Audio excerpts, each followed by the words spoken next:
আমরা আজকে অনেক খুশি, কারণ আমাদের এই ছোট সংসারে সচরাচর ওইভাবে মেহমান আসে না বললেই চলে। তো অনেক দিন পর আমাদের এই ভাড়া বাসায় মেহমান আসতেছে আজকে। তো চলুন দেখা যাক আমরা কিভাবে আমাদের মেহমানদের আপ্যায়ন করি, তাদেরকে কি কি খেতে দেই এবং তারা কজন আসছিল এবং আমাদের বাসায় কদিনই বা থাকবে। আজকে সকালবেলা আমরা আমাদের জন্য একটু খিচুড়ি রান্না করে আগে খেয়ে নিয়েছিলাম। তারপরে এই যে আদা বাটা, জিরা বাটা, রসুন বাটা, রসুন কুটা যত যা আছে সবগুলো আমি করতেছিলাম। এর মাঝখানেই আমাদের মেহমান চলে আসছে আলহামদুলিল্লাহ। আর এই যে তাদেরকে আমি হালকা কিছু নাস্তা খেতে দিয়ে আমাদের যে বাকি প্রসেস আছে, মানে দুপুরে যা খাওয়াবো তার রান্নার প্রস্তুতি চলতেছে এখানে। আজকে আমাদের মেহমানের দুপুরের মেনুতে ছিল কাচ্চি বিরিয়ানি, তাও আবার গরুর মাংস দিয়ে, এবং তার সাথে মিষ্টির আইটেমও ছিল যেমন সেমাই। আমি যেহেতু কখনো বিরিয়ানি রান্না করি নাই বা সেভাবে পারিও না, এই জন্য আজকে রান্নাটা কিন্তু আম্মুই করছে। আর এই যে দেখেন মাশাআল্লাহ বিরিয়ানিটা অনেক বেশি ইয়াম্মি হয়েছিল। সরি আপনাদের তো বলতে ভুলেই গেছি, আমাদের বাসায় মেহমান বলতে আমার আম্মু, তার সাথে আমার দুইটা ছোট বোন, আমার খালামণি, খালাতো বোন এবং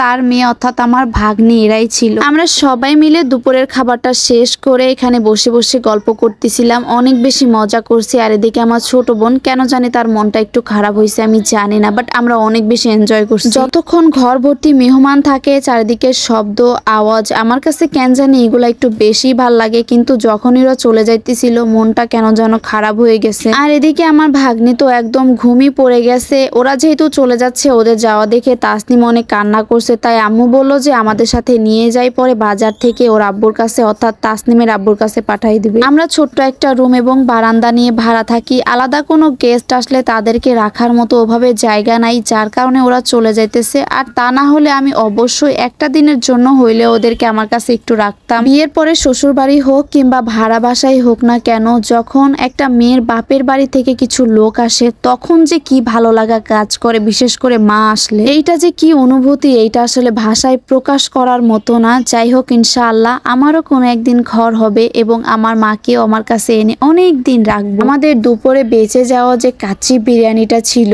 তো ওইটাকে আমি আলাদা এক্সট্রা করে যে মাংস একটু কষানো উঠায় রাখছিলাম, ওইটার সাথে মিক্সড করে এখন রাতে খাইয়ে ফেলবো। আর এই কষানো মাংসটা কিন্তু আমি না, আমার আম্মুই উঠায় রাখছিল তাসনিমের আব্বুর জন্য, যেন সে পরবর্তীতে ভালো করে খাইতে পারে। এই জন্য আমার একটা জিনিস ভাবলেই অনেক বেশি খারাপ লাগে, কারণ কি জানেন, আমার ভাড়া বাসার বয়স প্রায় 4.5 বছর হয়ে গেছে, কিন্তু এই 4.5 বছরে আজ পর্যন্ত আমার বাসায় কেউ এসে একটা রাতও থাকে না। তবে বেড়াতে কিন্তু অনেকেই আসছে, হয়তো বা এক বেলা, দুই বেলা, 1 ঘন্টা, 5 ঘন্টা, সর্বোচ্চ একদিন, কিন্তু সন্ধ্যাবেলায় ঠিকই সবাই যে যার বাড়ি চলে যায়। কি ভুলে গেছেন 16 তারিখে যে আমাদের ইউটিউব চ্যানেলের পক্ষ থেকে সিলভার প্লে বাটন হাতে পাবো? দেখা হচ্ছে ওইটা নিয়ে। আল্লাহ হাফেজ।